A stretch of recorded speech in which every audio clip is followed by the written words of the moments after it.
বাংলাদেশ এবং বাংলাদেশের বাইরে যে যেখান থেকে প্রোগ্রাম দেশে সবাইকে অনেক অনেক শুভেচ্ছা। দর্শক, মঞ্চ ৭১ বনাম মঞ্চ ২৪, লতিফ সিদ্দিকী আটক আছে, যা যা ঘটলো সেগুলো তো আছে, এবং নির্বাচন হবে কি হবে না, ভারত, পাকিস্তান, বাংলাদেশ, চীন সহ ভূরাজনৈতিক বিভিন্ন বিষয় আলোচনার জন্য আজকে আমাদের সঙ্গে রয়েছেন লেখক এবং রাজনৈতিক বিশ্লেষক জনাব গৌতম দাস। গৌতম দাস, আপনাকে অনেক অনেক শুভেচ্ছা, ধন্যবাদ। আপনি কেমন আছেন? থ্যাংক ইউ, ভালো আছি। গৌতম দাস, আমরা যদি শুরু থেকেই শুরু করি, যে মঞ্চ ৭১ নামে একটি সংগঠন যেটা ৫ই আগস্টের পরে প্রতিষ্ঠিত হয় জেডাই খান পান্না এবং কামাল হোসেনের নেতৃত্বে, তো তারা আজকে এই জামাত এবং এনসিপি যে সংবিধান ছুঁড়ে ফেলতে চায় এটার বিরুদ্ধচারণ করে একটা সমাবেশ করেছে, কিন্তু সেখানে তাদের ভাষায় মব এসে বিশৃঙ্খলা করেছে এবং বিভিন্ন স্লোগান দিয়েছে, অনেকের গায়ে হাত তুলেছে, পরে পুলিশ এসে লতিফ সিদ্দিকীকে গ্রেপ্তার করে নিয়ে গিয়েছে। এখন তারা বলার চেষ্টা করতেছে যে পুলিশ এসে গ্রেপ্তার করলো আমাদেরকে, মবকে কেন গ্রেপ্তার করলো না, আমরা তো কোনো আওয়ামী লীগ না, আমরা তো মঞ্চ ৭১ মুক্তিযুদ্ধের চেতনার শক্তি, কাজেই এখানে সংবিধানকে ফেলে দিবে কেন? আজকে জামাত, এনসিপি এবং জেডাই খান পান্না বলেছেন যে আমাদের ভুল হয়েছে, আমরা জামাতকে নির্মূল করতে পারিনি। তো সব মিলে আপনি বিষয়টি কিভাবে দেখছেন?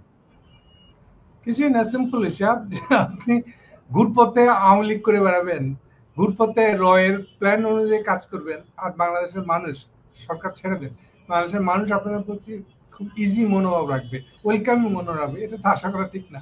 এই যে আপনার কনস্টিটিউশন হাত দিতে পারবেন না, এই কথাটা কার? এটা তো রয়ের কথা। রয়ের স্পষ্ট নির্দেশ যে কনস্টিটিউশন হাত দেওয়া যাবে না, এই কনস্টিটিউশন খুব ভালো, যা খুশি তাই বদলে নেওয়া যায়, আপনারা কাউকে বদলাই দিয়ে দেন না, মানে কনস্টিটিউশনটা ফালাই দিয়ে দিয়েন না। সেই জন্য এই মঞ্চ বানিয়েছে ও কারণে, কামাল হাসান এটার ভিতরে এই কারণে, হাসিনাটাও দেখেন যে একই কারণে বলবে। তো এই যে গুম খুন অপহরণ আর এই ১৪০০+ হত্যা, এগুলো কি সব ফালতু?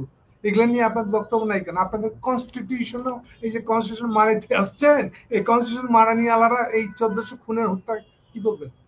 গায়ে লাগে না? এই যে গুম খুম আর ঘর বানাইছেন, আপনার কনস্টিটিউশন দিয়ে পানি খাবেন আপনি, হ্যাঁ? আর আমরা গুম খুম অপরাধ হইতে থাকবো? বকওয়াজি আর কপি চলবে? এইসব ইন্ডিয়ান দালালি বন্ধ করতে হবে আমাদেরকে। এটা সরকার বন্ধ না করলে পাবলিক বন্ধ করবে, এই হচ্ছে আশার কথা। Thank you. না, এখন লতিফ সিদ্দিকী বলতেছে যে আমি তো আওয়ামী লীগ করি না, আমি আমি আওয়ামী লীগের আমলে গ্রেপ্তার হয়েছি, আমার মন্ত্রিত্ব গেছে, কামাল হোসেন করে না, জেডাই খান পান্না নিজেও ছিল জুলের পক্ষের শক্তি, তিনি হাসিনার বিরুদ্ধে মানববন্ধন করেছেন, বুড়া মানুষ আর কি বা করতে পারেন, তো তারা তো আওয়ামী লীগ করে না, তাহলে তাদেরকে কেন এখানে এই মানে বিশৃঙ্খলা, মব, এবং তারা একদম চোখ আঙ্গুল তুলে তারা বিএনপি, জামাত, এনসিপি তিনটা দলকে কিন্তু ব্লেম করতেছে এবং সরকারকে করতেছে, কারণ সরকার তাদের নিরাপত্তার জন্য কোনো ব্যবস্থা নেয়নি। সবার আগে যারা শাহবাগের সমর্থনকারী, কান্দে নিয়ে ঘুরছে যারা ১৩ সালে, তাদের মুখে মব কথাটা মানায়? আপনাদের মব এমন মব, হ্যাঁ, যে আদালতকে বাধ্য করছেন এটা ফাঁসির অর্ডার দিতে, হ্যাঁ? আপনাদের আমাদেরকে শিখান আমরা মব করতেছি, হ্যাঁ? খাবে না মানুষ? আপনারা নিজেদের কি বুঝাইতে পারবেন না তো যে আপনারা কি কাজটা ঠিক করতেছেন? আপনাদের শাহবাগ যারা শাহবাগী মব বানাইছে তাদের মুখে মব কথা মানায় না। কাজেই এগুলা বন্ধ রাখেন, চাপাবাজি বন্ধ রাখেন, এগুলো দিয়ে কাজ হবে না। হাসিনার ওই যে সাজার জন্য যেসব মামলা মোকদ্দমা আসছে, এখন তো আসল মামলাগুলো আসেই নেই। ১৪০০+ মামলা যখন আসবে, যখন এটা আপনারা এত ইউএন করে, ইউএন হিউম্যান রাইট কাউন্সিল যে ইয়েটা দিচ্ছে, রিপোর্টটা দিচ্ছে, এটা পরে অস্বীকার করেন? আইসিসি কোর্টও এটা অস্বীকার করতে পারবে না। এটা এমন একটা দলিল, এগুলো দেখে আপনার গায়ে লাগে না? গায়ে বাতাস দিয়ে বাড়ান ৭২-এর সংবিধান ইন্ডিয়ার হাতে বাংলাদেশ তুলে দেওয়া, এগুলো দিন শেষ হয়ে গেছে। হাসিনাও শেষ, আপনারাও শেষ। এখন নতুন করে এগুলা চললি বার করতে যাবেন, আর বাংলাদেশের মানুষগুলো দাঁড়া দেখবেন। এর চেয়ে শেষ করুন। Thank you. দাদা গৌতম দা, আমরা দেখেছি যে হাসিনার আমলে শিবির সন্দেহে পিটিএ পুলিশের কাছে দেওয়া, সংগ্রাম পত্রিকার সম্পাদক আবুল আসাদকে পিটিএ পুলিশের কাছে দেওয়া, যাকে না তাকেই পিটিএ পুলিশের কাছে দেওয়া, এগুলো তো আমরা মব দেখেছি। এবং আপনি নিজেই বললেন যে শাহবাগে মব সৃষ্টি করে ফাঁসি দেওয়ার জন্য আদালতকে বাধ্য করা হয়েছে। কিন্তু আপনার কাছে আমার এই পর্যায়ে প্রশ্ন, যে আমরা যদি সেই হাসিনার কালচারেই ফিরে গেলাম, তাহলে আসলে এই পরিবর্তনের উদ্দেশ্য কি, যে এখনো যদি আমরা সেই একইভাবে চলি? এটা মানে আমার কথা না, অনেকে বলেন আর কি। হ্যাঁ, এখন হাসিনার কাজ চালে তো তারা নিয়ে যাওয়ার চেষ্টা করতেছে পুরান জায়গা, হাসিনার বয়ান ফেরত আনার চেষ্টা করছে। তাও যদি এটা হাসিনার বয়ানতার না, তাও না একটা জায়গা করে দিতাম না।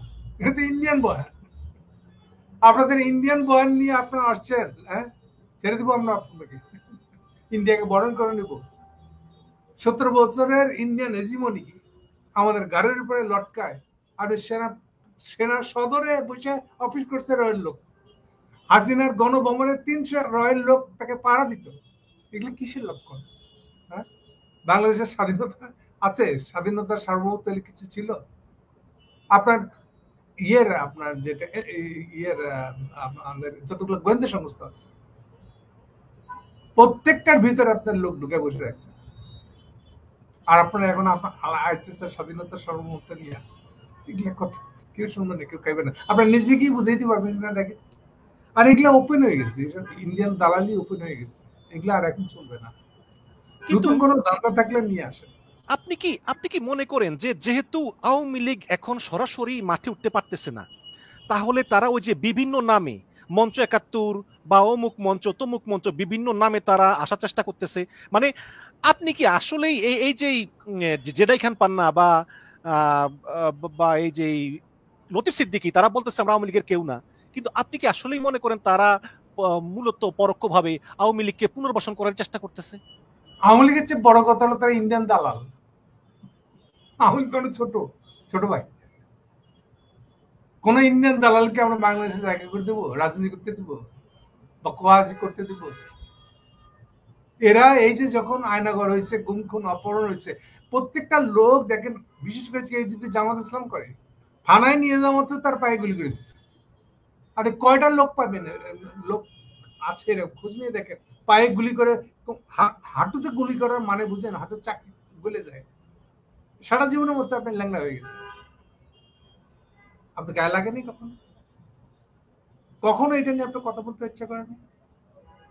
এখন আসছেন আওয়ামী লীগ করতে। আমরা আওয়ামী লীগ করি না। আওয়ামী লীগ করলে কি করেন আপনারা? বিটিম শুনেন, আমরা রয় রিপোর্ট দেখছি। রয় রিপোর্টে লেখা আছে এই যে যেগুলা সাইডে শুনে ছিল বিটিম, আওয়ামী লীগের বিটিম যেগুলা, ওগুলাকে সামনে আনতে বলছে। যারা আগ্রহী তারা খুঁজে পড়ে দেখেন। সেই জন্য আপনারা নামছেন। আমরা কি জানি না আপনারা কেন মাঠে নামছেন? এখন কে নামাইছে আপনাদেরকে? আমরা জানি না। আরো শুনবেন, এই যে কনস্টিটিউশন হাত দেওয়া মানে এটাও রয়ের আকাঙ্ক্ষা। ওই নির্দেশাবলীর ভিতরে এই কথা লেখা আছে। যারা আগ্রহী তারা পড়ে দেখতে পারেন, জোগাড় করে পরে, তাহলে বুঝতে পারবেন কে থেকে কি লাগতেছে। গৌতমদা, এই সংবিধানটা আসলে মানে আপনি কি মনে করেন যে এটা কি আসলে পরিবর্তন করা যাবে কিনা? তারা বলতেছেন যে না, আমাদের সংবিধান আসলে আমাদের এই মুক্তিযুদ্ধের চেতনার সঙ্গে একটা সম্পর্কিত। এটা এই এই সংবিধান পরিবর্তন করাই মানে হচ্ছে যে 71-এর চেতনাকে অস্বীকার করা। আপনি এই বিষয়টা আসলে কিভাবে দেখেন? আপনারা আগে করছেন। কনস্টিটিউশন কি লেখা আছে আয়নাঘর খোলার? কনস্টিটিউশন কি লেখা আছে গুম খুন অপহরণের? করছেন কেন? কনস্টিটিউশন তখন কোথায় ছিল? আর আপনারা কনস্টিটিউশনের কথা বলছেন। খোদ শেখ মুজিব নিজে বাকশাল করে কনস্টিটিউশনের তো শেষ করে দিচ্ছে। কনস্টিটিউশনের 74-এর যেটা বাকশাল সংশোধনী, 14 সংশোধনী, যেটা ভালো করে পড়ে দেখেন। আপনারা এক একটা উকিল ব্যারিস্টার, ওটা পড়ে দেখেন মানে কি আছে ওখানে। আছে বাংলাদেশের মানুষ, নাগরিকরা কোন রিড করতে পারবে না।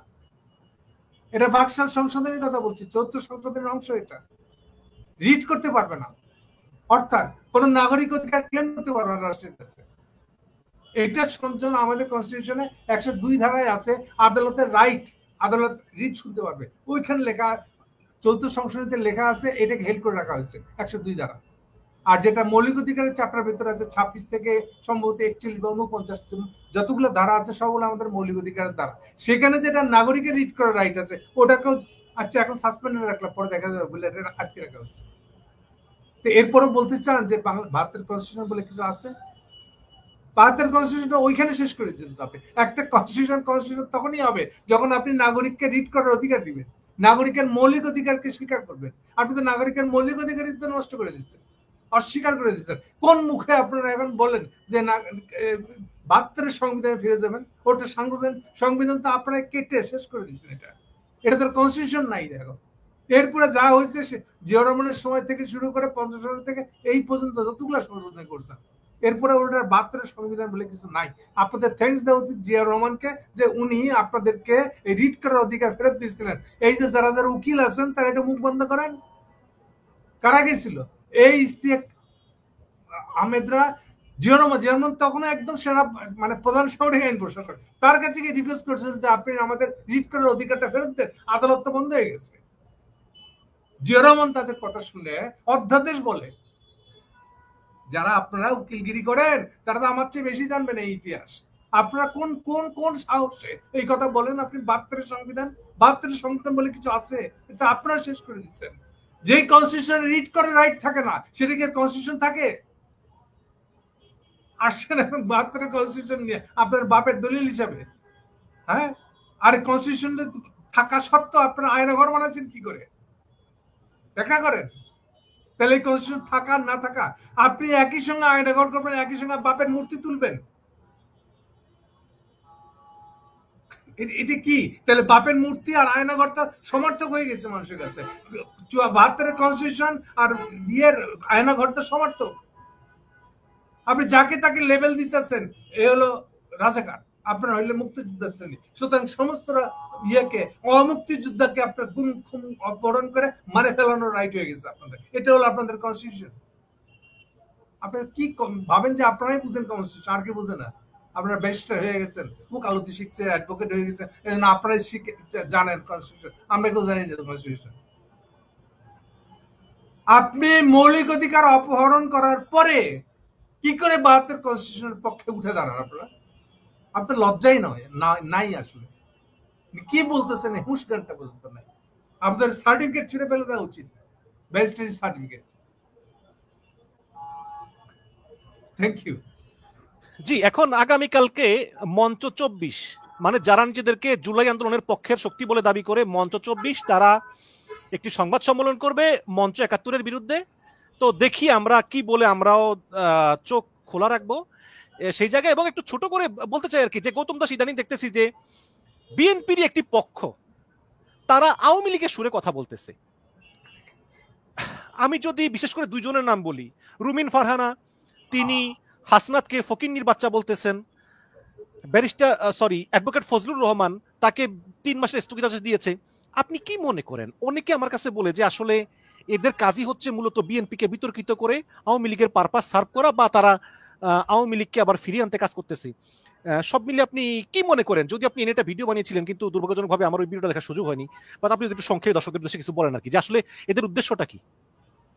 মূল কথা হলো যে ভোট বিএনপি তারেক রহমান থেকে শুরু করে নিচে পর্যন্ত সবাই মনে করে যে ইন্ডিয়াকে তেল না মারলে, ইন্ডিয়ার কোলে উঠতে না বসলে বাংলাদেশের ক্ষমতায় আসা যাবে না।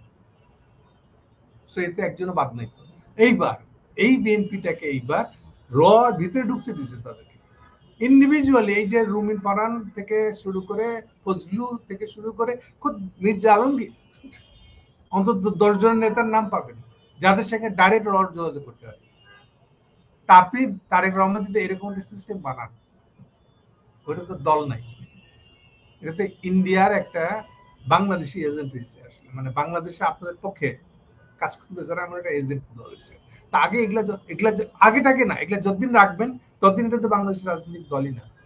ফলে ওরা কি করতেছে না করতেছে দুই একটা শুধু রুমিনকে দেখে তো লাভ নেই আসলে, দলটাই তো এরকম হয়ে গেছে। এই রুমিনকে দিয়ে কি তারেক রহমান বলাই নাই 60 আসনের পক্ষে হিন্দুদেরকে 60 আসন দিতে হবে? ওই বুঝে 60 আসন দেওয়ার মানে কি? হ্যাঁ, 60 আসন দেওয়ার মানে হলো বাংলাদেশে আরেকটা টুকরা করে ইন্ডিয়ার কাছে নিয়ে যাবে, কলকাতার সাথে জুড়ে দিবে। একটু থামাই, মানে তারেক রহমান রুমিন ফারহানাকে দিয়ে বলিয়েছে যে হিন্দুদেরকে 60টা আসন দিতে হবে। ইয়েস, রুমিন ফারহানের ভাষ্য আছে দেখ দাদা। কবে ঘটনা? একই ভাবে আপনার শামা মোবাইলকে দিয়ে বলে নাই যে গৌতম আদানি খুব ভালো মানুষ, তার বিদ্যুৎ খুব ভালো বিদ্যুৎ, বলে নাই শামা মোবাইল? তা আপনি যদি এরকম ব্যবসা করেন যে আচ্ছা আপনি তারেক রহমান এটা যদি নিজের কাছে রাখতেন তাও হতো।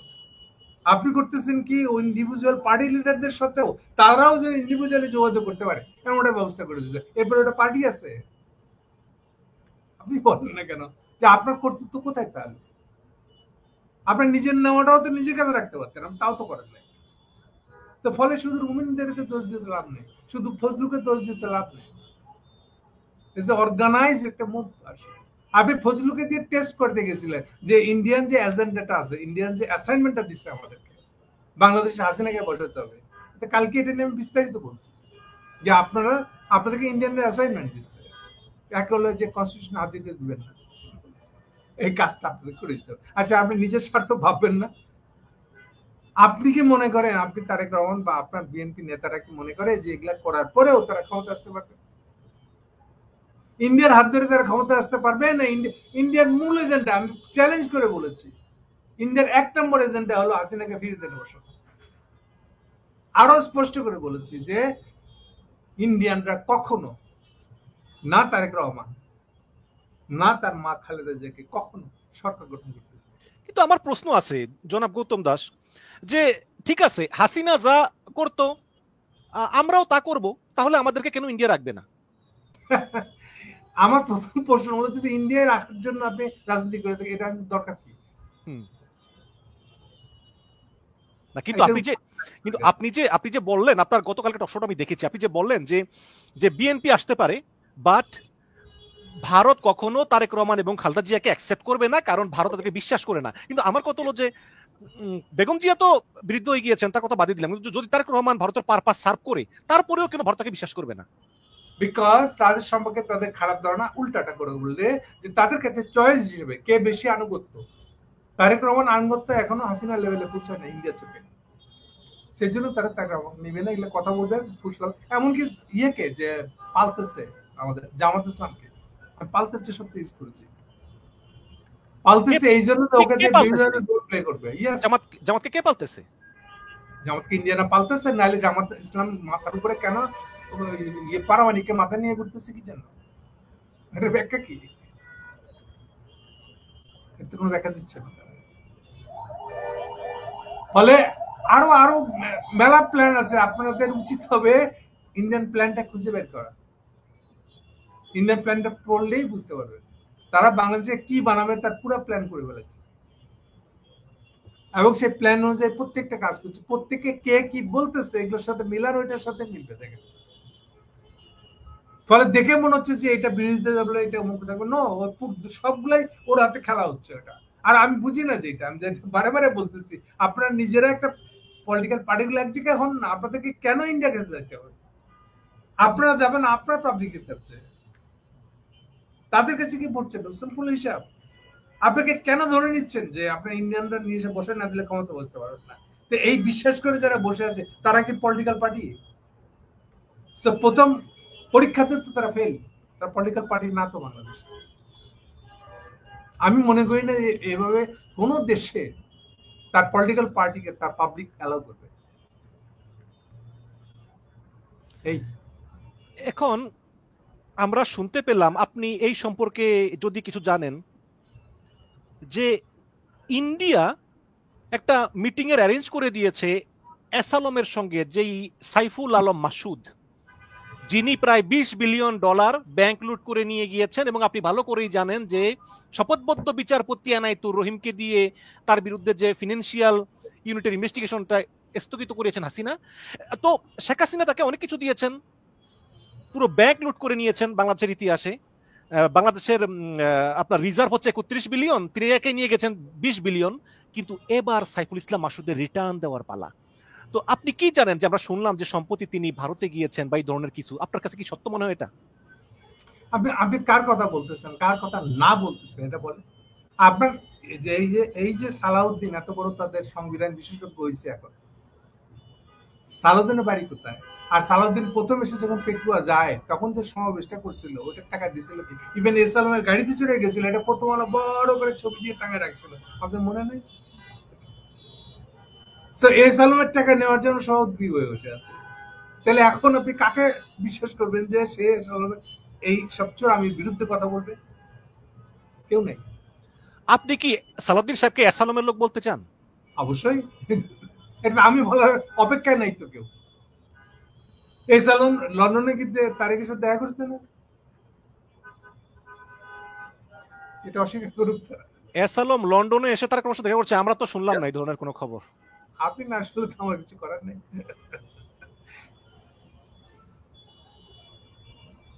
মানে কেন কেন দেখা করেছে? সিম্পল টাকার জন্য আসলে, মানে রাজনীতিটা তো টাকার উপর নির্ভর হয়ে গেছে। আচ্ছা দেখেন, ইন্ডিয়াতে গেছে এস আলম, গিয়ে দেখা করছে, এটাকে নিয়ে মির্জা ফখরুল খুব গুসা করছে। সালাউদ্দিনের সাথে যে সম্পর্ক, এটা সম্পর্কে গুসা করে না কেন? মানে এটা এটা কি হলো? এটা মিলালো, মিলাবে কেমন করে আসলে? আমি বুঝি না আসলে যে এটা করার পরেও তারা মানুষের কাছে ভোট চাইতে যাবে কেমন করে। তাদেরকে যদি দিয়ে যদি ইন্ডিয়া এই পার্সি করে যে তোমরা হাসিনাকে ক্ষমতা ফেরত আনো, এটা হয় আসলে? মানে আপনাকে দিয়ে ইন্ডিয়া পার্সু করাচ্ছে যে হাসিনাকে ক্ষমতা আনতে হবে আপনাকে, তাহলে কি এটা পরিষ্কার না যে আপনি ক্ষমতা আসতেছেন না? নাকি এইটাও আপনাকে বুঝাই বলতে হবে? তো এই অ্যাসাইনমেন্ট আপনি কাঁধে নেন কেমনে? এই যে এখন আপনার সালাউদ্দিন সাহেব বলছে হাসিনা হলো ইন্ডিয়াদের দল, বুঝছেন? আপনি কার? কোনো হোশ নাই, কোনো খবর নাই, কোনো কিছু। ওরা মানুষকে এত ভোতা মনে করে, এত বোকা মনে করে যে এরা বুঝবে নাকি? আপনার কাছে কি মনে হয় যে বিএনপির আসলে কিছুই ঠিক নাই, মানে কেমন যেন খাপসারা খাপসারা সব, মানে আমি মনে করি তাদের যে পারসেপশন, বিশ্বাস, যা বলেন না কেন, ওটা সমস্যা, গন্ডগোল তো ওখানে আসে। ওরা ধরে নিচ্ছে যে ইন্ডিয়ার কাছে গ্রহণযোগ্য না হলে তারা বাংলাদেশের রাজনীতি করতে পারবে না। আচ্ছা, এই ধরে নেওয়ার ভিত্তিটা কি আসলে? আর এই যদি কেউ ধরে নেয়, তাহলে কি সে আর বাংলাদেশের রাজনীতি করতে পারবে? তার ওই বড়দের আপনার নমিনেশন বেচতে পারবে। তার মানে বিএনপি একটা ইনফিরিয়রিটি কমপ্লেক্সে ভুগতেছে, এইটা হচ্ছে গিয়ে কনফিউজড আর কি। এটা ইনফিনিটি কমপ্লেক্স হবে। রাজনীতির জ্ঞান যদি পরিষ্কার না থাকে, তাহলে যে প্রবলেমগুলো হয়, আপনি আননেসেসারি নিজেকে ছোট করে দেখতেছেন। একটা একটা ভূতের ভয় আপনার মনের ভিতরে আছে। আমেরিকানরা পছন্দ করে, বাবারে এটা তো ট্রাম্পের আমেরিকা, এটা সুযোগ নেন না কেন? ট্রাম্পের আমেরিকা, বাংলাদেশে কি হচ্ছে কোনো খবর আগ্রহী নাই তার। ইনু সাহেব তুলে দিতে চায় আমেরিকা করলে বাংলাদেশকে, আর ট্রাম্পের নিতে আগ্রহী না। চেষ্টা করছেন না, করিডোর দিয়ে দিবে, হয়েছে? করিডোর নেওয়ার কাস্টমার পাইছে ইনু সাহেব। এখন কি দেখেন আপনি, শুধু করিডোর নিতে চায় না তাই না, এখন উল্টা এই রোহিঙ্গাদের বাংলাদেশে যে পালবে সেটার পয়সা নাই, ট্রাম্প বন্ধ করে দিচ্ছে পয়সা। কিন্তু কিন্তু জনাব গৌতম দাস, আমরা তো শুনলাম খলিলুর রহমান সাহেবের সঙ্গে কথা হয়েছে, এখানে মানবিক করিডোর দিবে। এই পরশুদিনের যে সম্মেলনটা গেছে, ওখানে বলছে তারা, পত্রিকাগুলো দেখেন, যে রোহিঙ্গা থেকে ডাল ভাত খাওয়াইতে স্কুল টিস্কুল চালাইতে যা খরচ হয়, এইটার 35% এই পর্যন্ত জোগাড় হয়েছে। তাহলে এখন কি হবে? এখন সোজা হিসাবটা হলো স্কুল মিস্কুল বাদ, ট্রেনিং সেন্টার বাদ, 3 বেলা খাওয়ার জায়গায় 1 বেলা নেমে আসবে। এছাড়া আপনি 35% দিয়ে কি করে পুরো বছরটা কাটাইবেন? কিন্তু তাহলে তো আইন শৃঙ্খলা পরিস্থিতি খারাপ হবে, রোহিঙ্গারা তখন চুরিদারি করা শুরু করবে। আগে ভাবা উচিত ছিল। করিডোর দেওয়ার যে বুদ্ধি করছিলেন, ও নিতে চাই কিনা ওটা খবর নেবেন না? এই যে বললেন আপনি আগামী ঈদ আপনার যার যার দেশে গিয়ে করবেন, রোহিঙ্গারা করবে, এই যে লোকটা দেখাইলেন, আপনি মাঠ তলায় হাত দিয়ে দেখবেন না যেটা কোথায় কতদূর যাইতে পারবেন? এটা ট্রাম্প রে বাবা, এটা বাইডেন না। যে আপনি ওইসব আপনার কি জানি বার্মায় একটা অমুক তমুক এই যে গালগপ্প দিতে লাভ হবে না রে বাবা। ট্রাম্প আর ইয়ে তো এক না। আপনি মানুষের পলিসি করতে পারেন না, ওদের পলিসি তো গোপন কিছু না। এটা তো ট্রাম্প ইলেকশনের সময় থেকে, নভেম্বরে যে ইলেকশনটা হয়েছে সেই নভেম্বরের সময় থেকে তো উনি পরিষ্কার করে বলতেছে এটা আমার পলিসি। তা আপনি পলিসি রিড করতে পারেন না, একটা খলিলুল রাখছেন বিশাল কুতুব সে একটা, এই খালি করিডোর দিয়ে উঠে দিব আর কি, আমেরিকান একেবারে কোলে করে বুকে জড়া ধরবে আমাদেরকে। না কিন্তু খলিলকে তো আপনি অযোগ্য বলতে পারেন না, সে বাণিজ্য চুক্তি নিয়ে যে খেলা দেখালো, সে কিছুই খেলা দেখে বাণিজ্য চুক্তি নিয়ে সে কিছুই খেলা দেখে না। বাণিজ্য চুক্তি ঠেকাইতে পারছে সে, বাণিজ্য চুক্তি বেনিফিট আমরা পাইছি কপাল কোণে। দুইটা কাজ একসাথে করছে। এক হলো চীনের উপরে বাণিজ্য শুল্ক আরোপ ধরেছে, এক আর দুই হচ্ছে এখন পত্রিকার ভাষ্যটা অনুযায়ী ইন্টারেস্টিং, বলছে চীনে এখন লেবার পাওয়া যাচ্ছে না গার্মেন্টসের জন্য। মানেটা কি? লেবার পাওয়া যাচ্ছে ঠিকই, লেবাররা অন্য ইয়েতে ট্রেডে চলে গেছে। মানে হলো যে এইটা তো চীনের হাইপ হবে, চীনের এই মিনিমাম, আজকাল দুনিয়ার লড়াইটা তো যে মিনিমাম ওয়েজের লড়াই, যে মিনিমাম ওয়েজ তার কম শেষ ওইটা সুবিধা হয় বাড়ছে, এটা সোজা কথা। তাহলে এইটা জেনেই তো চাইনিজরা 2010 সালে বাংলাদেশকে সুবিধা দিবে বলেছিল, যে তাদের পুরা গার্মেন্টস বাংলাদেশকে দিয়ে দিবে। হাসিনা শোনে নাই তো সে কথা, ইন্ডিয়ানরা আমাদেরকে শুনতে দেয় নাই তো, এগুলা খবর কেউ রাখে না।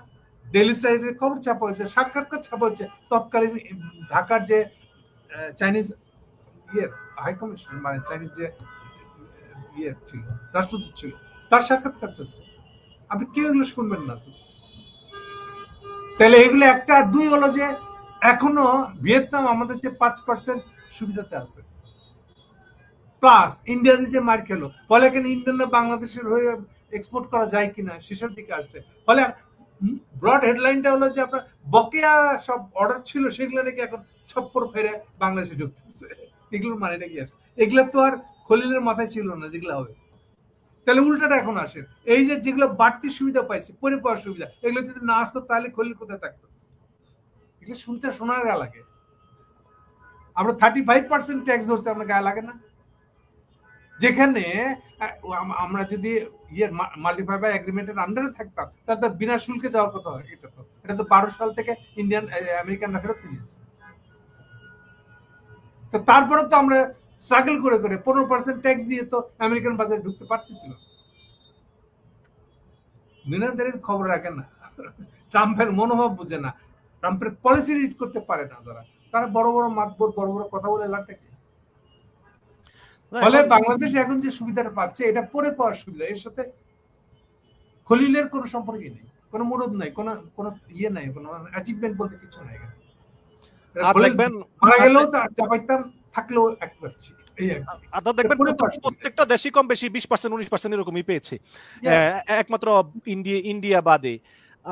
তো এখন আপনি অবশ্যই মেনশন করলেন যে ভারত এবং তার গোয়েন্দা সংস্থার তাদের প্ল্যান আছে। তো সেই প্ল্যানের অংশই কি এটা যে আমরা দেখলাম যে বিবিসি বাংলা বলেছে যে কলকাতায় পার্টি অফিস আছে, আমার দেশ বলেছে যে রাজনৈতিক কার্যালয় খুলেছে দিল্লিতে, এবং সম্প্রতি শেখ হাসিনা বলেছে যে তিনিও তত্ত্বাবধায়ক সরকার চান, এই ইউনূসকে তার পছন্দ না। এখন আপনি কিভাবে দেখছেন এটা, যে যে মহিলা নিজে তত্ত্বাবধায়ক সরকারকে হত্যা করলো তার বিচারপতি খায়রুলকে দিয়ে, তিনি এখন আসলে মানে কোন খেলা খেলতেছেন এই তত্ত্বাবধায়ক দিয়ে? না, উনি তত্ত্বাবধায়ক চাইছেন কি চাইছেন না, এটা বাংলাদেশের রাজনীতি ইস্যু বানাচ্ছেন কেন? বাংলাদেশের রাজনীতি এটা কে বলেছে আমি তত্ত্বাবধায়ক সরকার চাই? শেখ হাসিনা বলেছে। বলার কি কোনো সুযোগ আছে? দল তো নিষিদ্ধ। তাহলে আপনি তার কথাটা আপনি বাজারে হাজির করছেন কেন? ওনাকে চেষ্টা করতে দেন, ওখানে বসে বসে চিল্লাক। আর তত্ত্বাবধায়ক সরকার এখনো চালু হয়নি, এখনো কেবলমাত্র এটাকে রিভিউ করার অনুমতি দিচ্ছে। আর রিভিউ শুরু হবে, পরিণতি কি হবে জানি না। ইভেন এখনো তো এটা পরিষ্কার না যে আগামী ইলেকশনে তত্ত্বাবধায়ক সরকার আন্ডার করতে দিবে কিনা, লিগ্যালি এখন এটা ডিসাইডেড না। এটা এটা এটা আমার প্রশ্ন, যে আইনি লড়াই চলতেছে, চূড়ান্ত শুনানি হবে অক্টোবরের শেষের দিকে। এখন যদি আপিল বিভাগ রায় দিয়ে দেয় যে হ্যাঁ তত্ত্বাবধায়ক সরকারের বিধান পুনর্বহাল হবে, আশা করি দিবে, তাহলে দিয়ে বলবো যে না, এটা নট নেসেসারিলি এবারে ইলেকশন থেকে করতে হবে, কিন্তু এটা পরের বার থেকে হবে, এটা বলতে পারে। ধরেন ইলেকশন কমিশনারকে ডাকলো, বা ইলেকশন কমিশনের রিপ্রেজেন্টেটিভ কোন উকিলকে ডাকলো, বা তাকে নোটিফাই করতে বললো অ্যাটর্নি জেনারেলকে, তাদের মতামত নিয়ে আসতে বললো যে এবার করতে বললে তারা এটা করতে পারবে কিনা, সম্ভব কিনা। সরকারের কাছে জিজ্ঞেস করলো, অ্যাটর্নি জেনারেলকে জিজ্ঞেস করলো যে এবার করতে পারলে তাদের অসুবিধা সুবিধা কি, এবং সেখানে তারা বললো যে এবার না হলে ভালো, তখন কি হবে? সভাপতি এটা এবার হবে না, ফলে এটা আনসার্টেন। তো সেখানে আপনার হাসিনা কি চাইতেছে, যে নিজে তত্ত্বাবধায়ক সরকার জমা করে দিয়ে গেছে, তার কথা কি এসেছে আমাদের? দাদা, তার মানে কি আপনি বলতেছেন যে এই সামনের যে নির্বাচনটা ফেব্রুয়ারিতে হবে, তাহলে যদি ফেব্রুয়ারিতে নির্বাচন হয় তাহলে জানুয়ারি, ডিসেম্বর নভেম্বর, তত নভেম্বরেই তত্ত্বাবধায়ক সরকার গ্রহণ করার কথা। তাহলে সেই তত্ত্বাবধায়ক সরকার তাহলে কি এটা ইউনূস সরকারই থাকবে নাকি অন্য কেউ হতে পারে, অথবা ইউনূস সরকারই থাকবে কিন্তু এই উপদেষ্টাদের ভিতরটা পরিবর্তন আসবে? আমি মনে করি বাংলাদেশ সবকিছু আনসার, ইনক্লুডিং দ্যাট ইলেকশন। কারণ আপনি দেখেন, আপনি যে ইলেকশন করবেন, এই যে কনস্টিটিউশনের এত খাতা খুললে, এত ঐক্যমতের এত আলোচনা করলেন, ফলাফল কি হলো? আপনারা এই যে এখন যেটাকে সাম আপ করে নিয়ে আসছেন, জুলাই সনদ বা জুলাই ঘোষণা বা সংস্কারের তালিকা বলে যা নিয়ে আসছেন, এই তালিকাটা কি হবে? ফালাই দিবেন? দুয়ের এটাকে সবাই এক গ্লাস করে পানি বানায় খায়া লাগবে, ইলেকশন চলে যাবে, এরকম জিনিসটা। ওর ভিতরে তো বিএনপি বলতেছে এটা কোনো বাস্তবায়ন হবে না, তর্কটাতে ওই জায়গায়। আর বাকি অন্তত দুইটা পার্টি, সবচেয়ে বড় দুইটা পার্টি বলছে, মিনিংফুল পার্টি বলতেছে যে না, এই দুটা ছাড়া কোন ইলেকশন হবে না। এই যে সংবিধানের উপরে সংশোধনী চলবে নাকি সংশোধনী পরে দেখা যাবে সংবিধানের নিচে থাকবে, এইসব তর্ক তো ফয়সলা হয়নি এখনো। তো এগুলো ফয়সলা ছাড়া কিসের ইলেকশন করবে? আপনার তলে হাত না দিয়ে উনিও তাতাইতেছেন আমাদেরকে, আর আমরাও তাততেছি। এই ইলেকশন হয়ে যাচ্ছে, এই ইলেকশন হয়ে যাচ্ছে, এর অবস্থা। কিন্তু এইটার অবস্থা কি? এই যে এখন ডেট পিছিয়েছে আবার ঐক্যমতে 15 সেপ্টেম্বরের মধ্যে করবে, এটা কোনো গ্যারান্টি নেই 15 সেপ্টেম্বরে করতে পারার কোনো কারণ নেই। যে ডিফারেন্স গুলো তৈরি হয়ে আছে আপনি দেখেন না কেন?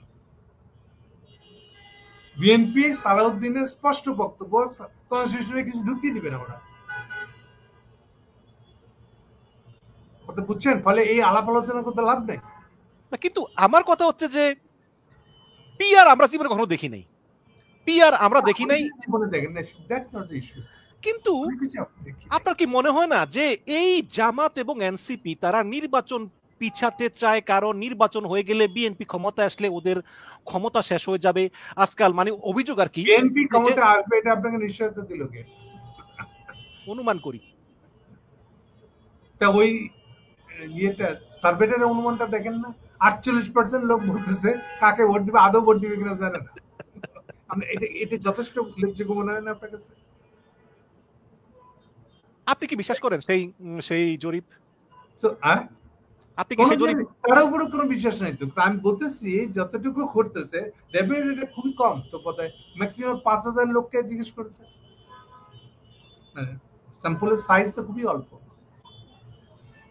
ইভেন কেউ 1000 লোকের স্যাম্পল সাইজ দিয়েও চাপা মারে বেড়াইতেছে। কালকে বদিউল রহমান মনোজুল্লাহ উনি একটা করছে, এগুলো তো আছে বাংলাদেশের সবকিছু চাপার উপরে চলতেছে। তারপরে এই যে নমিশন বেচতেছেন আপনি, মিনিমাম রেট হলো 5 কোটি, ম্যাক্সিমাম 100 কোটি। যে বিএনপি যে নমিশন বেচা শুরু হইতেছে, নমিশন বেচা মানে কি ইলেকশনে জিততেছে এবং ইলেকশনে বিএনপি জিততেছে, এগুলো তো আপনি ধরে নিচ্ছেন। আর বিএনপি যদি ইলেকশন হলে জিতে যায়, আর এটা যদি ইউনূস আর ওয়াকার মিলে ঠিক করলে হয়ে যায়, তাহলে তো কোনো কথা নাই, এটা নিয়ে আমার কোনো কথা নাই। কিন্তু আমি মনে করি না ইলেকশন হচ্ছে, আর জবরদস্তি জব করে দেওয়ার মতন যদি কিছু করতে চান চেষ্টা করে দেখতে পারেন। না, কিন্তু আমার জানা দরকার যে আপনি যে বলছেন যে ইলেকশন হবে না, এক্ষেত্রে আসলে আপনি কি কি যুক্তি দিচ্ছেন? এখন জামায়াত এবং এনসিপি পলিটিক্স ইলেকশনে পার্টিসিপেট করবে, এক বিএনপি ছাড়া কেউই তো নাই আপনার সাথে। আপনি রিজলভ করবেন না, তাহলে কি করবেন? এটা জবরদস্তি ইলেকশন ঘোষণা করে দিবেন, ওটা তো দিছেনি, ডেট ও ডিক্লেয়ার করে একদম চালা যাবেন। দর্শক এই মুহূর্তে 1000 লোক লাইভে আছেন, একটু বেশি বেশি করে শেয়ার করে দিন। আমাদের সঙ্গে আছেন লেখক এবং রাজনৈতিক বিশ্লেষক গৌতম দাস, অত্যন্ত ফলপ্রসূ আলোচনা হচ্ছে।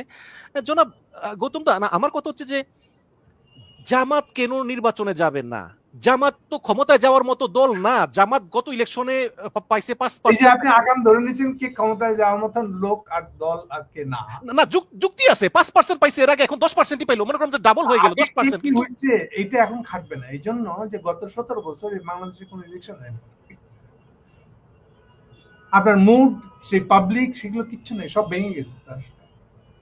দেখেন যাদের বয়স 18 বছর ছিল তার এখন 25 বছর হয়ে গেছে। 25 বছরের মন এক ধরনের ভোট দিবে, 18 বছরের মন আরেক ধরনের ভোট দিতে চাইবে। এত কিছু উলটপালট হয়ে গেছে, এগুলো বললে তো হবে না। আসলে আপনি কোনো ধারণা নেই, কোনো কিছু দিয়ে টেস্ট করা হয়নি। এই যে এখন একটা হবু ডাক সিলেকশন যদি হয়, তাও এটা হবে ঢাকার এ সেকশন অফ পিপুলের একটা রিপ্রেজেন্টেশন। আপনার একটা ইউনিয়ন পরিষদের ইলেকশন পর্যন্ত ঠিক মতন আমরা করতে পারি না। কোনো বিশ্বাসযোগ্যতা নাই এই ইলেকশনে। ফলে বাংলাদেশের জনমত কোন দিকে তার কোনো মাপক নাই তো কোথাও। ফলে আমরা অতীতের দেখে চলতেছি। আর এই যে চলতেছে আসলে আপনার নমিনেশন বেচা কিনা চলতেছে আসলে বেসিক্যালি, মানে এটার উপরে টাকা পয়সা আর রাজনীতি এক জিনিস না। রাজনীতিতে টাকা পয়সা থাকে, গোপন টাকা পয়সা থাকে, কিন্তু এর মানে এই না যে টাকা পয়সাটাই রাজনীতি। এটা কখনো হয়নি, সবচেয়ে খারাপ সময় হয়নি বাংলাদেশে। কিন্তু এখন মানে আমার দর্শকদের বোঝার জন্য যে আপনি তো জানেন যে সেনাবাহিনীর উপর সরকারের কন্ট্রোল নাই, সেনাবাহিনী চলে সেনাপ্রধানের কথায়, গোয়েন্দা সংস্থার উপর সরকারের কন্ট্রোল নাই, গোয়েন্দারা যে কি করে এটা গোয়েন্দারা নিজেরাও জানে না। গোয়েন্দারা দেখি মাঝে মধ্যে বিএনপির বিরুদ্ধে লাগে, মাঝে মধ্যে আবার এনসিপির বিরুদ্ধে লাগে, মাঝে মধ্যে আবার উপদেষ্টা আসিফের বিরুদ্ধে লাগে, কোথাও কোনো কন্ট্রোল নাই। এখন এই মুহূর্তে যদি ফেব্রুয়ারিতে নির্বাচনটা না হয় তাহলে পরিণতি কি? এই যে আপনি যদি দিয়ে কথা বলছেন, যদি কথা উত্তর দেওয়ার তো কোনো অর্থ নাই আসলে। আমারটাও তো একটা যদি হবে আসলে, যদি উত্তর দিব আমি, অর্থহীন তো আসলে। দেশটা কি আমি যতটুকু আওয়াজ শুনতে পাই, ইলেকশন তো দূরের কথা, ইউনূস সাহেব তার পদে থাকতে পারবে কিনা, ক্ষমতা থাকতে পারবে কিনা, এটা এখন আনসার্টেন হয়ে গেছে। শুনলে অবাক লাগবে, আমার কথা শুনে আপনাদের অবাক লাগবে আমি জানি। আজকের এই যে আজকে হলো 28শে আগস্ট, আজকে সকাল থেকে যে রিপোর্ট বেরিয়েছে, মানে তথ্য রিপোর্ট না, তথ্য যে বাজারে এসছে, তাতে ইউনূস সাহেবের সিটটা আনসিট অবস্থায় চলে গেছে বলে আমি মনে করি। কি তথ্য আমি বলতে পারবো না, মানে এটা নড়বড়ে আর কি। তাহলে তো আপনার কথা অনুযায়ী মানে দেশ গভীর সংকটে আছে। আগে বলেছি যে আসলে একটা ট্রয়কা হচ্ছে, ওয়াকার, ইউনূস আর তারেক জিয়া মিলে ঠিক করছে যে তারা এইভাবে একটা ইলেকশন করবে।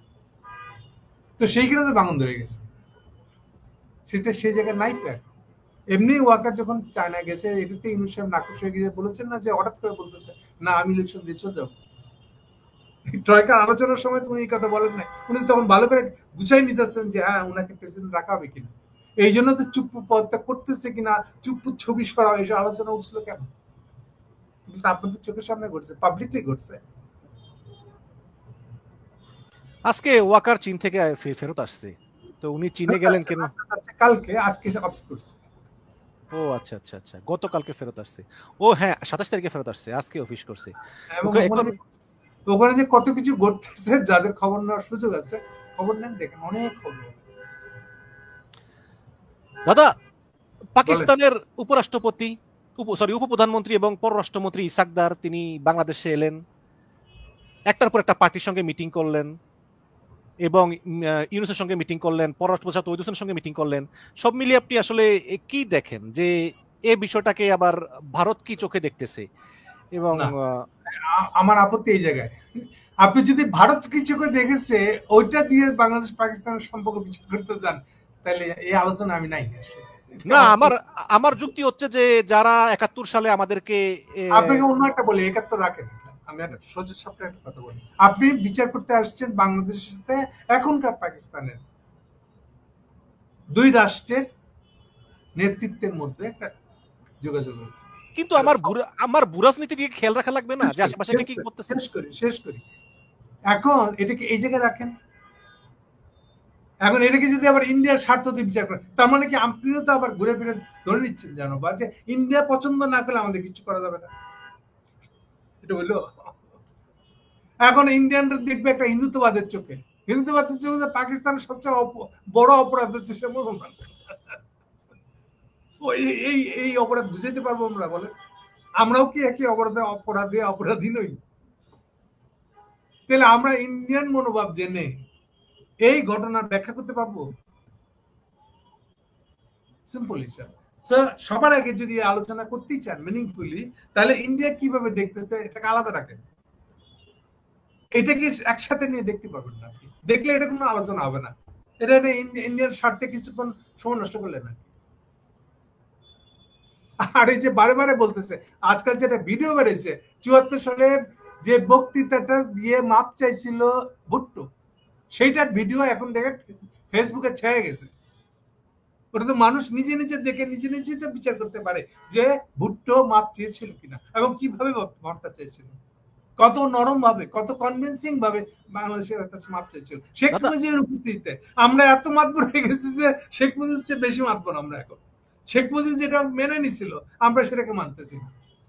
তাহলে দাদা একটা গ্রুপ কেন বলতেছে বারে বারে যে মাপ চাওয়া হয় নাই? তো বলবেই তো, যেহেতু বাংলাদেশে ইন্ডিয়ানদের রাজনীতি করার লোকের অভাব নাই।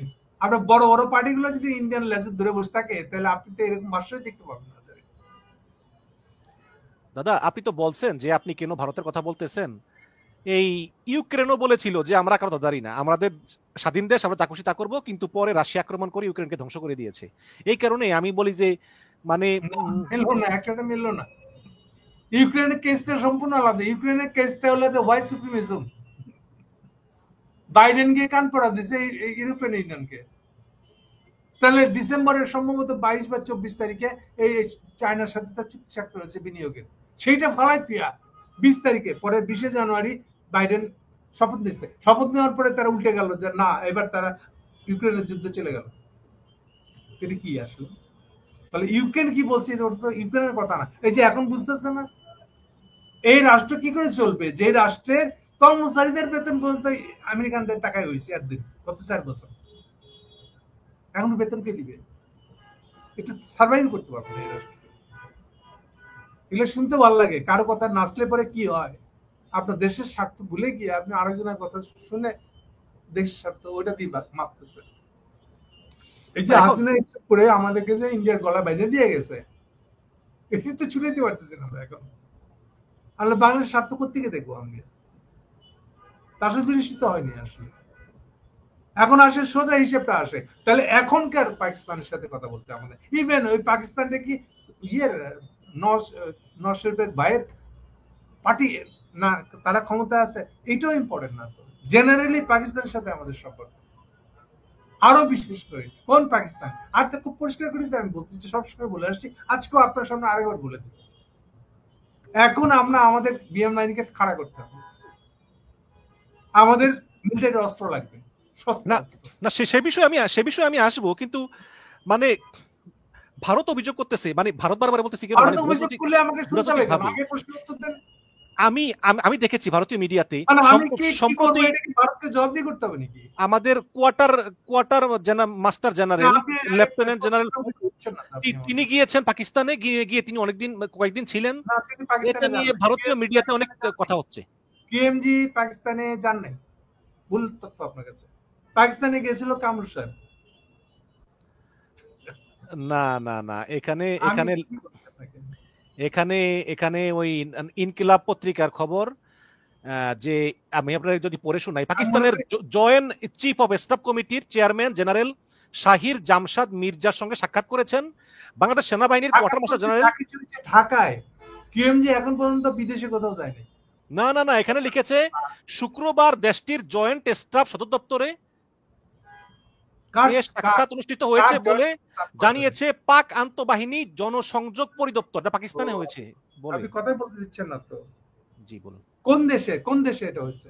পাকিস্তান না, উল্টা হয়েছে এটা। কারণ এইবার এমন একটা সময়ে কিএমজি কে বসতে হয়েছে, কারণ সেই সময় না কামরুল সাহেব ঢাকায় না ওয়াকার ঢাকায়, ফলে ওনাকে পাকিস্তানের যে টিমটা আসছিল তার সাথে একটা বৈঠকে বসতে হয়েছে।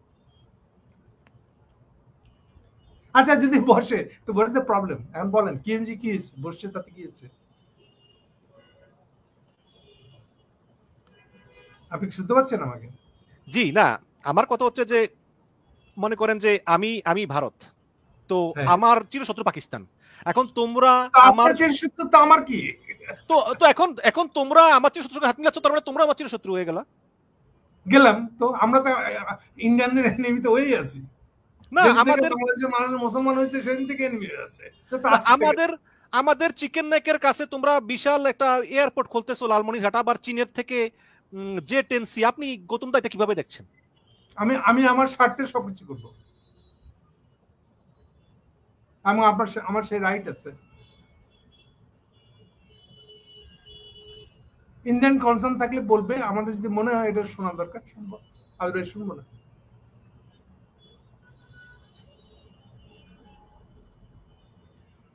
কি বলেন, আমি বলছি।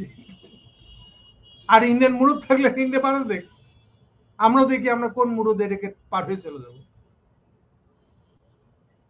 এজন্য ইন্ডিয়ার কিছু ইন্টেলেকচুয়াল বলে যে শেখ হাসিনাকে সমর্থন দিয়ে ইন্ডিয়া ঠিকই করেছে।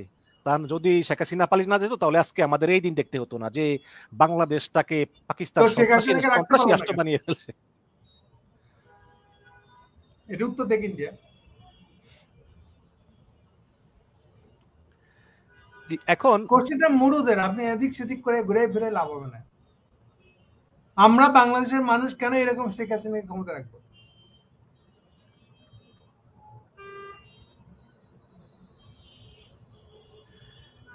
এখন কি? বলেন। যখন আমেরিকার সঙ্গে বাণিজ্য চুক্তি হয় তখন আমরা শুনেছি যে আমেরিকা একটা নন ডিসক্লোজার এগ্রিমেন্টে সাইন করিয়েছে বাংলাদেশকে যে এই চুক্তির বিষয় গোপন থাকবে, আপনি জানেন। তো Right. পরে আমরা শুনলাম যে সেখানে আছে যে বাংলাদেশে চীনের ফুটপ্রিন্ট কমাতে হবে, কিন্তু এই বিষয়টা আমার কাছে আসলে বুঝে আসে না যে চীনের ফুটপ্রিন্ট কমাতে হবে বলে যে চুক্তি করলো, এখন তারপরে তো চীনের ফুটপ্রিন্ট তো কমতেছে না। চীনের ফুটপ্রিন্ট কমাতে হবে মানে চীনের সঙ্গে যোগাযোগ কমাতে হবে। তো এখন তারপরে দেখলাম যে বিভিন্ন চুক্তি হচ্ছে, চীনকে তিস্তা প্রকল্প দিচ্ছে, চীনকে উপরে লজিস্টিক সাপোর্ট দিচ্ছে, চীনকে মংলা বন্দর দিচ্ছে, চীনের কাছ থেকে জেট এনসি বিমান কিনতেছে, একটা বিমানের দাম 50 মিলিয়ন। এতে কি আবার আমেরিকা বিরক্ত হবে কিনা? এগুলো আপনাদের পুরান চিন্তা। আমি বারবার বলতেছি পড়াশোনা করেন। আমার দুইটা আর্টিকেল বেরিয়েছে পড়াশোনা করার জন্য, রাজনীতিবিদদের এমনকি ইউনিভার্সিটির মাস্টারদেরকে যারা আতলামো করে কামকা না বুঝছে। আগে তফাৎ বুঝতে চেষ্টা করেন। বাইডেনের ফরেন পলিসি বা বাইডেন কি করবে বলে ক্ষমতা এসেছিল বা 4 বছর ছিল, আর ট্রাম্প কি করবে বলে ক্ষমতা এসেছিল। এইগুলোরই ফারাক যখন বুঝেন না আপনি, তখন তো এটা উল্টাপাল্টা বলবেন। এগুলো ছিল, বাইডেনের পরিকল্পনা ছিল। ইভেন বাইডেন যে 3 বছর আমাদেরকে বিরোধী দলকে রাস্তা আন্দোলনে নামাই দিয়েছিল, করার সুযোগ করে দিয়েছিল, 4th ইয়ারে গিয়ে আবার দ্রুত হাসিনার সাথে কম্প্রোমাইজ করে নিল কেন? আপনি এগুলো কোনো কিছু খবর নেবেন না। আপনি এখন বলতে থাকবেন না আমেরিকানদের পলিসি হলো এটা, তা মুখস্থ বললে তো হবে না। ট্রাম্প তো নিজেই বলছে যে আমি এগুলোর ভিতরে ঢুকবো না, আমার কোনো আগ্রহ নেই এগুলোর ভিতরে।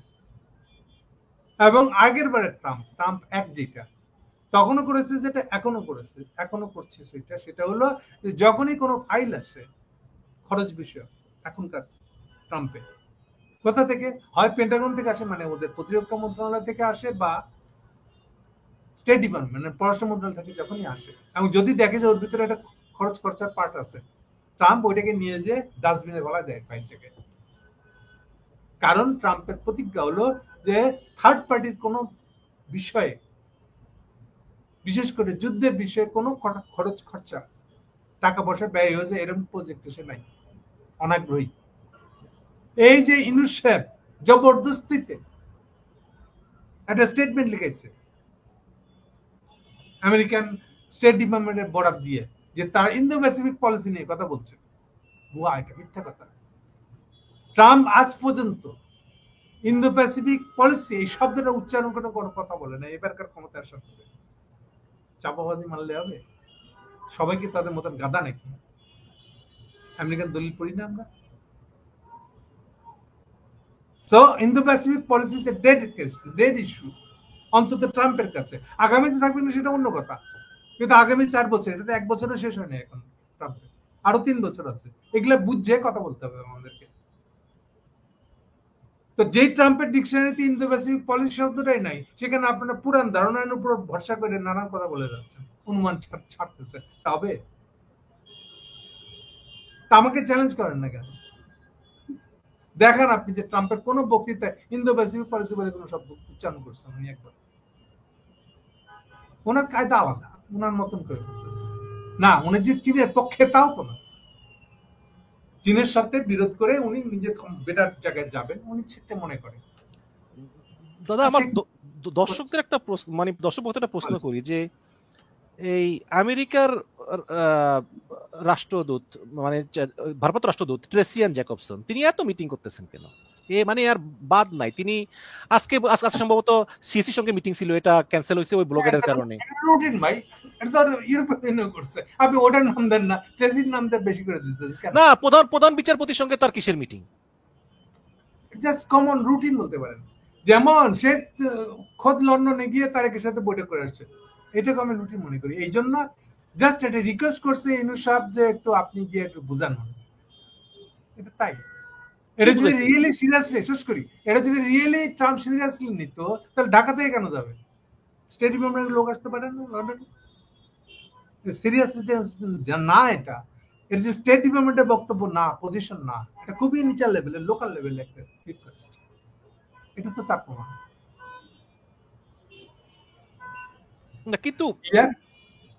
কিন্তু কেন যাবে উড়াল দিয়ে একদম তারেক রহমানের সঙ্গে দেখা করতে? মানে রিকোয়েস্ট করে। আর এই যে বললাম নিচের লেভেলে যা কিছু সম্ভব, একটু যা কিছু করা যায় ওটুকুর মধ্যে সন্তুষ্ট থাকতে হবে। উপরে উঠলে পরে ট্রাম্প এটাকে নাকচ করে দেবে। আপনাকে বলতে, আর আপনাদের না হলে আমার ব্যাখ্যা যদি পছন্দ না হয় আপনি নিজের ব্যাখ্যা দেন, কিন্তু এটুকু তো মানবেন অ্যাটলিস্ট যে এটা বাইডেনের আমল না। বাইডেনের পলিসির সাথে ট্রাম্পের পলিসি আকাশ পাতাল পারে। ট্রাম্প থার্ড কোন দেশের ভিতরে যাবে না। ইভেন এই যে আপনার করিডোর, চীনের সাথে ঝগড়া বাঁধার জন্য প্ল্যান করেছিল ইউনূস সাহেব, করিডোর দিয়া, তো এটা কোথায় গেল? এখন করিডোর আলাপ, করিডোর শব্দটাই তো উচ্চারণ করে এই তিনটা রোহিঙ্গা সম্মেলন করছে, একটা তো করে ফেলাইছে 3 দিন ধরে, 23, 24, 25 নাকি 24, 25, 26, তো একবার তো উচ্চারণ করে নাই করিডোর দেওয়ার ব্যাপারটা, কেন করে নাই? আর পারলে একটু খবর নেন, এই যে ইয়ে গেছিল আমাদের ওয়াকার সাহেব গেছিল যে চায়না, ওয়াকারকে চীন কি বলছে এটা নিয়ে একটু শুনে, পারলে খোঁজ করে বের করেন কি বলছে। দাদা কি বলছে একটু যদি বলতেন।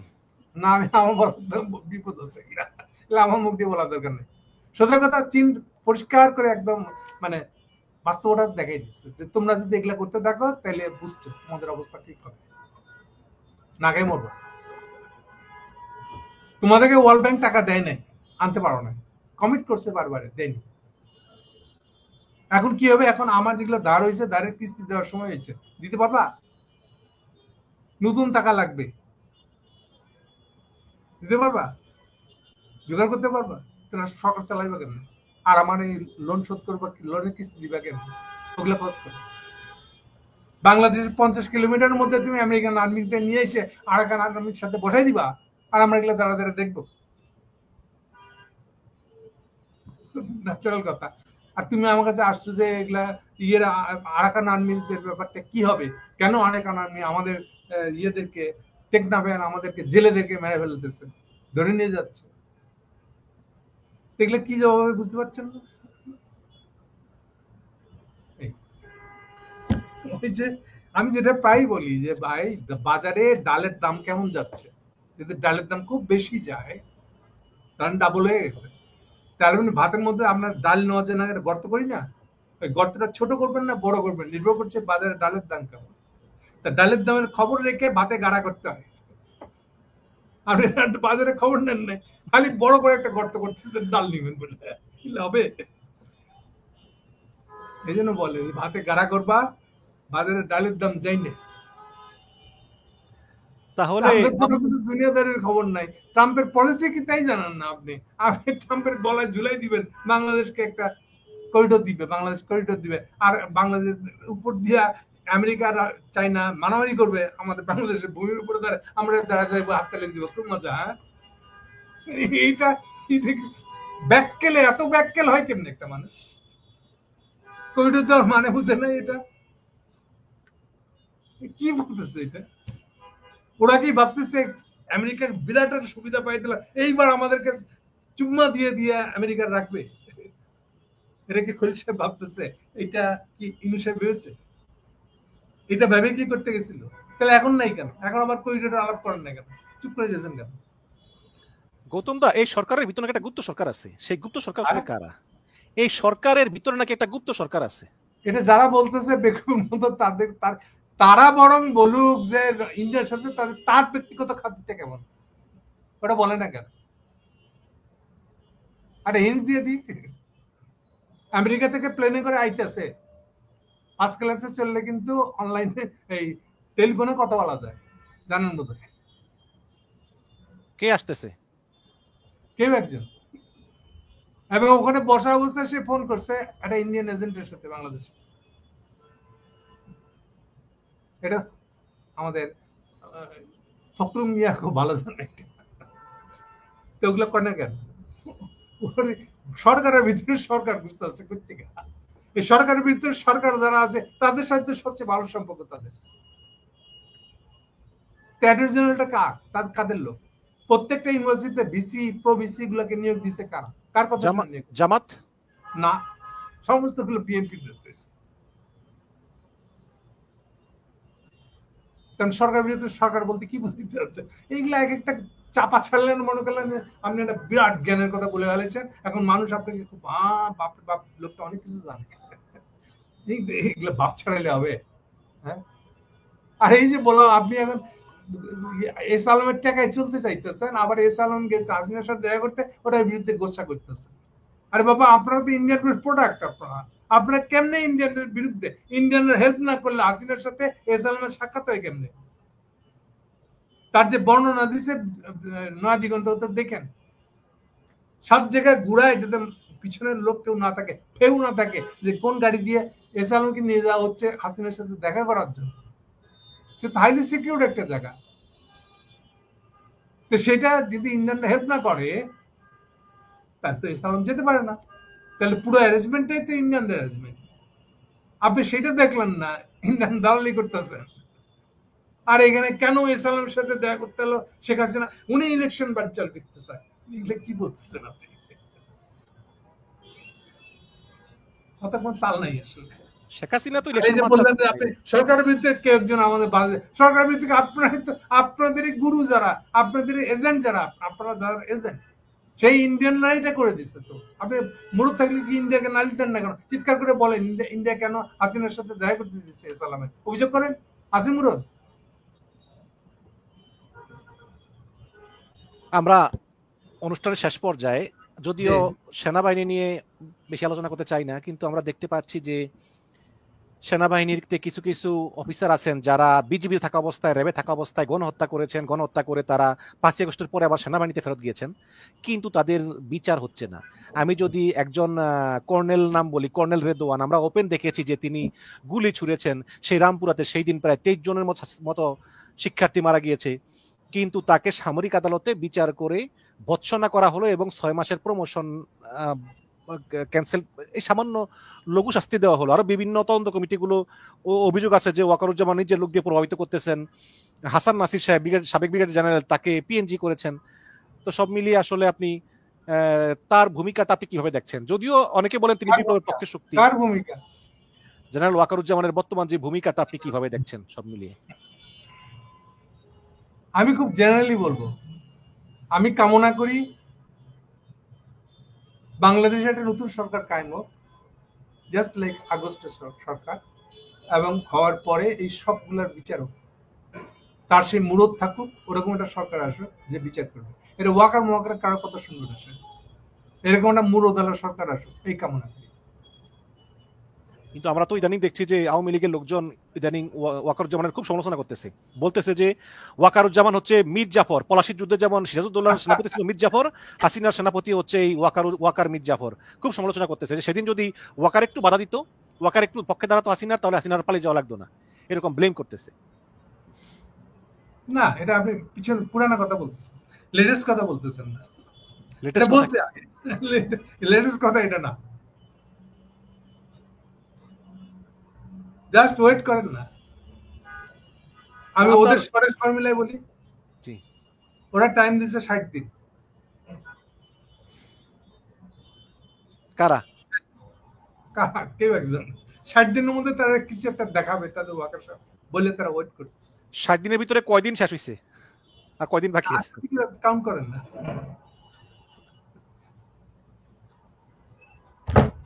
একদম শেষ প্রশ্ন, আসলে কি একটা মানে গৃহযুদ্ধ শুরু হবে কিনা ফেব্রুয়ারির পরে? না, আমি আমি আমি বিএনপি, আমি ইলেকশন করতে পারতেছি না, তাহলে আমি জোর করে ক্ষমতা নিব। গৃহযুদ্ধ কেন বলতেছেন? আমরা কি আগস্ট মাসে কি গৃহযুদ্ধ করছি নাকি? পুরো জুলাই কি গৃহযুদ্ধ করছি? তাহলে কি আরেকটা অভ্যুত্থান হবে?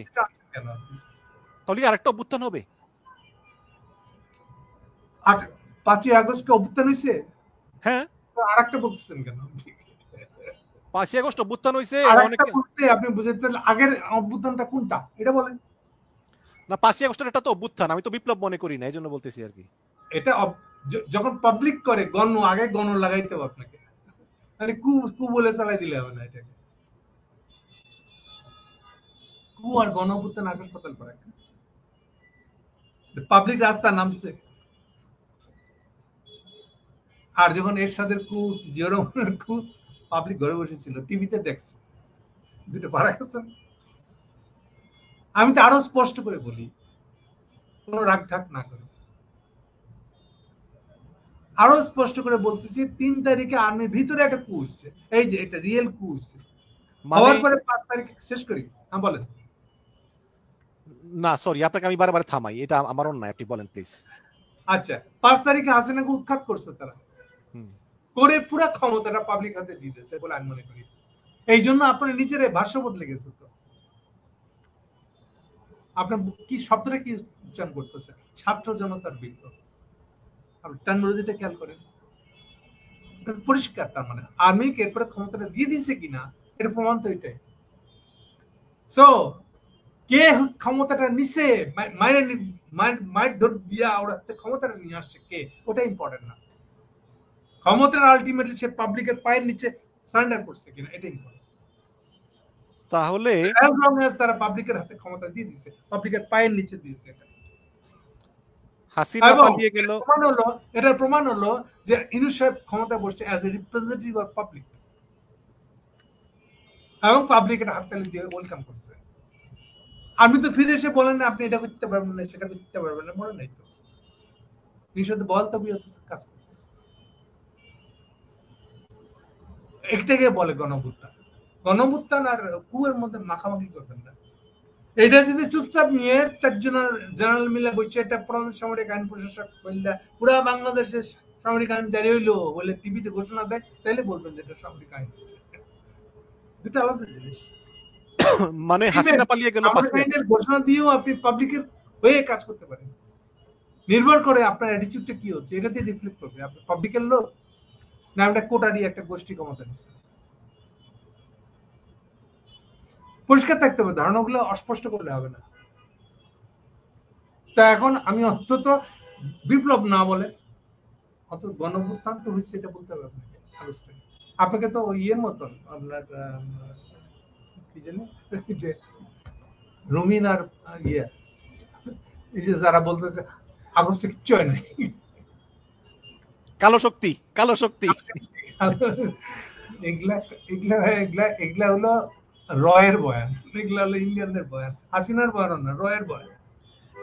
এস আলম লিখেছেন, উপস্থাপক একজনকে দাওয়াত দিয়ে তার কথা শেষ না করা পর্যন্ত আপনি বারে বারে ডিস্টার্ব করতেছেন, এটা আদপের বরখেলাপ, আগে তাকে কথা শেষ করতে দেন। আচ্ছা ধন্যবাদ, আপনার উপদেশ অবশ্যই মানবো। না আমার একটা অভ্যাস আছে, আমি থামাইয়া দিই বারে বারে। এই তবে তবে যেটা বলছিলাম আর কি, যে 5ই আগস্ট হাসিনা পালিয়ে গিয়েছে, কিন্তু সেনাবাহিনীর ভিতরে একটা কু হয়েছিল 3রা আগস্ট।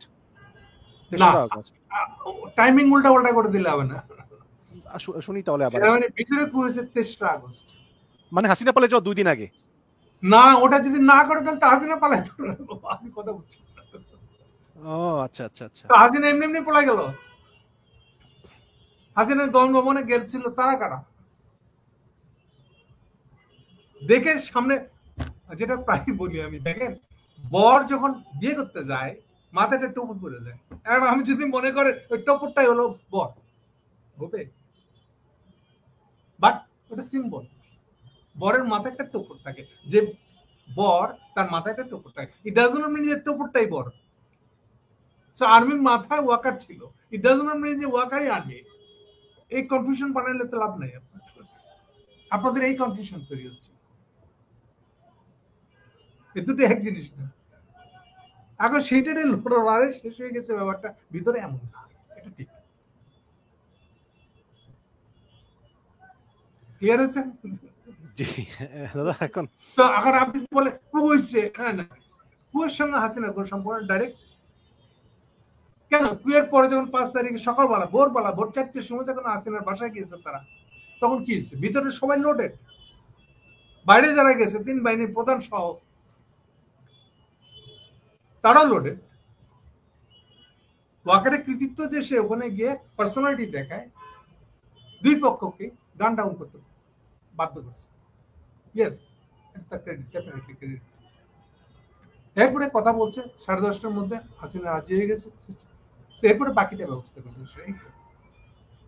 কিন্তু এটা তো 5 তারিখে এটা ঘটতে পারতো না যদি 3 তারিখে ক্ষমতার ভিতরের ক্ষমতাটা যদি চেঞ্জ না করতে পারতেন আপনি। হাসিনার লোকগুলো যে থেকে যেত তাহলে আপনি পারতেন।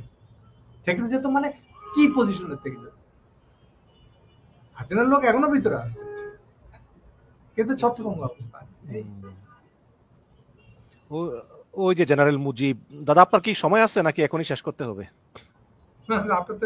আপনার বিষয় 10 মিনিট হতে পারে। আচ্ছা, না ওই যে আপনি ঠিকই বলেছেন, জেনারেল মুজিব ছিল, তারপরে আরো কারো কি লেফটেন্যান্ট জেনারেল জিয়াউল হাসান টাসান এরা ছিল। নিজেরাই দেখেন না, একটা সিটিং জেনারেল কেমন করে পড়ার পারবে ইন্ডিয়া গেছে চলে যায়। আচ্ছা, এটি কি আপনার উনি কে আসলে এটা প্রমাণ? উনি ঢাকা ইউনিভার্সিটিতে গিয়া কনভোকেশনের ইন্ডিয়ান জাতিসংঘ হইতেছে, এটা কি বাবা? আপনাদের এমন একটা বেকুবি যে আপনাদেরকে এইভাবে নিজের আনুগত্য প্রকাশ করতে হয়। ওই যে ওরকম অমিত শাহের সাথে দেখা করছে, বিএনপির একটা টিমের নাম বলার দরকার নেই, সবাই জানে। ওখানে গিয়ে যে ভঙ্গিমিতে আপনি অমিত শাহের কাছে দাঁড়াইছেন, এটাই তো প্রমাণ করে যে আপনারা কে। আপনারা জানেন না নিজের মর্যাদা কি করে, জিনিসটা কি আসলে। আপনার মর্যাদা মানে আপনার পার্সোনাল মর্যাদা না তো, আপনার একটা পলিটিক্যাল পার্টিকে রিপ্রেজেন্ট করেন বাংলাদেশে। আপনি নিজের মর্যাদা বুঝেন না। এই ইন্ডিয়ান আনুগত্য অনুগ্রহ নিয়ে আপনি বাংলাদেশের ক্ষমতা যাবেন?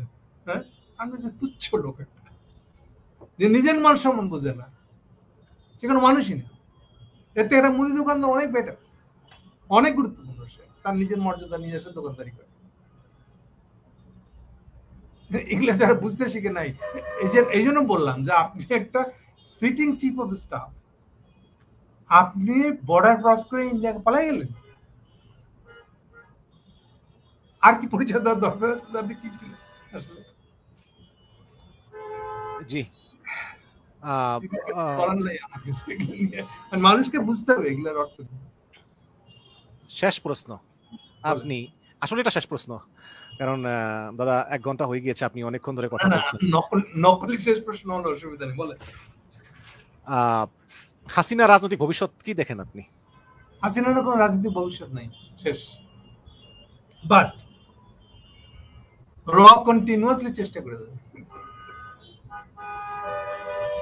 আল্লাহ দোয়া, আগামী মাস থেকে খুব সম্ভবত ইন্ডিয়ার ইন্টারনাল গন্ডগোল শুরু হয়ে গেলে মোদির মাজার জোড়া থাকবে না, রয়ের মাজার জোড়া থাকবে। আপনি কি মনে করেন ওই যে বিজেপি ভার্সেস আরএসএস এর যুদ্ধটা শুরু হয়ে যাবে আগের মাসে? এখন ওগুলো যদি তারা সামলাতে না পারে, তাহলে সম্ভবত এই রয়ের ক্ষমতা কমে যাবে, মূলত কমে যাবে। এই যে রুস্তমি করে এখানে রাখতেছে একটা মালত্রা, অমুক তমুক, এই যে এখন তো মালত্রা বাড়ছে কেন, এখন বসে নাই কেন বাংলাদেশের ভিতরে? হাজেরা রিনা বলতেছেন, গৌতম দাকে আমি ক্লোজলি ফলো করি, কিন্তু দাদা অনেক কিছু গোপন রাখে, একটু ঝেড়ে কাশলে আমরা জানতে পারতাম অনেক কিছু। শুনেন, সব কথা স্পষ্ট করে বলা যায় না, কিছুটা বুঝে নিতে হয়। এমনি আমি জানি যে আমি যাদের পছন্দ করি না, যাদের বিরুদ্ধে বলতেছে, তারা ক্ষমতার সবার আগে যে সিভিলিয়ান খুন হবে সেটা হলো আমি। But I don't care. এখন ওটার ভয়ে আমি এখন কিছু বলবো না, না আমি সেটা না, আমি সেই ব্যক্তিত্বের লোক না। ফারহান বলেছেন, ধন্যবাদ গৌতম দাদা। মোহাম্মদ শহীদুল ইসলাম লিখেছেন যে গৌতম দার বিশ্লেষণ সবসময় দেশপ্রেমের পক্ষে, গৌতম দা একজন খাঁটি দেশপ্রেমিক। জি বানু লিখেছেন যে Gautam Das is one of the best political analyst in Bangladesh. তো এগুলো আসলে পরে শেষ করা যাবে না, অনেক প্রশংসা আমরা দেখতে পাচ্ছি আপনার এখানে আমাদের কমেন্টে। তো জনাব গৌতম দাস, আপনাকে অনেক অনেক ধন্যবাদ অনুষ্ঠানে অংশগ্রহণ করার জন্য। Thank you. যারা প্রশংসা করেছেন তাদেরকে থ্যাংক ইউ। তো অনেক অনেক ধন্যবাদ দর্শক, যারা গালাগালি করেছেন, পছন্দ করেন নাই, তাদেরকেও থ্যাংক ইউ। না দাদা, আপনাকে কেউ গালাগালি করেনি, তবে আমাকে গালি দিয়েছে। তারা মনে করতেছে যে আমি আপনার কাছে ভারতের ইম্পর্টেন্সটা বেশি তুলে ধরেছি এবং আমাকে ভারতের দালাল বানিয়ে দিয়েছে, বলতেছে উপস্থাপক ভারতের দালাল। এনিওয়ে, সবার কমেন্টই আমরা মাথা পেতে নেই, কারণ দিন শেষে দর্শকরাই তো আমাদের মানে প্রেরণা অনুষ্ঠান করার, ভালো ভালো অনুষ্ঠান দেওয়ার বা অনুষ্ঠান করার। অনেক অনেক ধন্যবাদ জনাব গৌতম দাস।